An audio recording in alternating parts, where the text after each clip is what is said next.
Lebih pelik, dia kata buku catatan kita akan ditukar pada awal tahun baru. Buku tahun lepas dia akan naik, ganti buku tahun baru. Tahun ni zaman Umar, zaman Abu Bakar, zaman Nabi, ganti apa? Siapa Nabi? Nabi ke Abu Bakar? Ke Umar? Kalau soalan yang lagi ekstrim, siapa Nabi ni? Umar ke Nabi?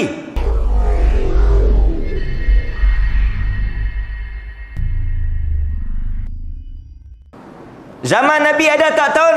Tak ada. Bulan ada tak? Bulan ada. Zaman Abu Bakar ada tahun tak ada tahun? Tak ada. Ada ke tak ada? Tak ada. Tuan-tuan kena bagi faham ni. Jangan duk kira nak pergi beli takwim ya.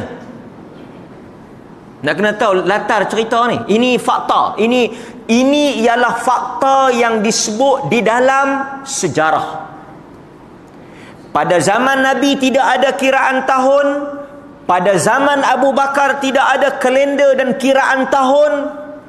Kiraan tahun hijrah itu mula muncul wujud pada zaman Umar. Sebab itu, kalau zaman Nabi tak ada tahun kiraan hijrah, tak ada awal tahun, tak ada akhir tahun, tak ada tahun-tahun hijrah ni, celah mana Nabi nak pergi baca hadis kelebihan tahun hijrah?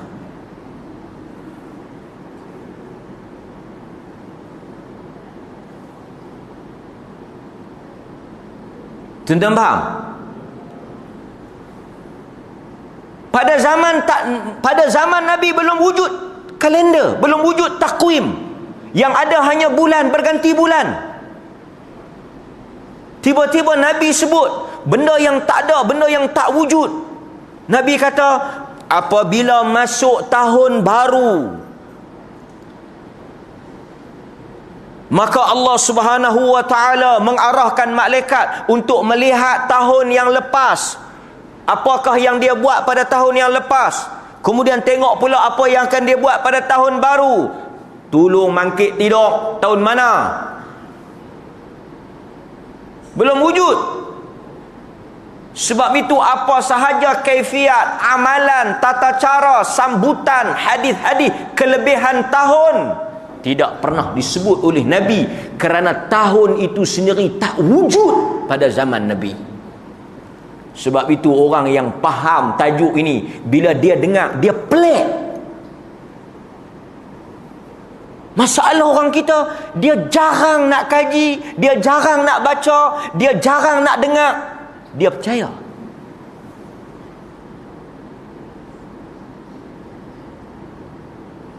Lebih pelik, dia kata buku catatan kita akan ditukar pada awal tahun baru. Buku tahun lepas dia akan naik, ganti buku tahun baru.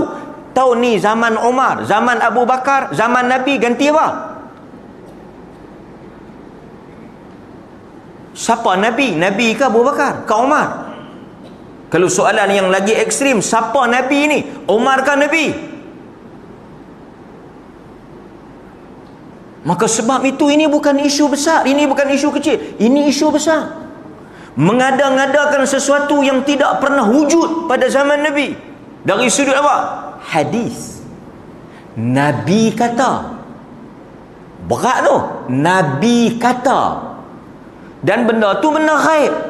Allah suruh malaikat tengok. Malaikat tengok buku tahun lepas. Nabi kata Allah Ta'ala akan tengok pula buku tahun baru. Cerita tahun baru, tahun lama, cerita kiraan New Year. Ni cerita zaman siapa? Zaman Umar. Zaman Umar. Macam mana Nabi sebut satu benda yang zaman Umar baru ada, zaman dia tak ada, zaman Abu Bakar tak ada, Umar yang buat, Nabi dah sebut.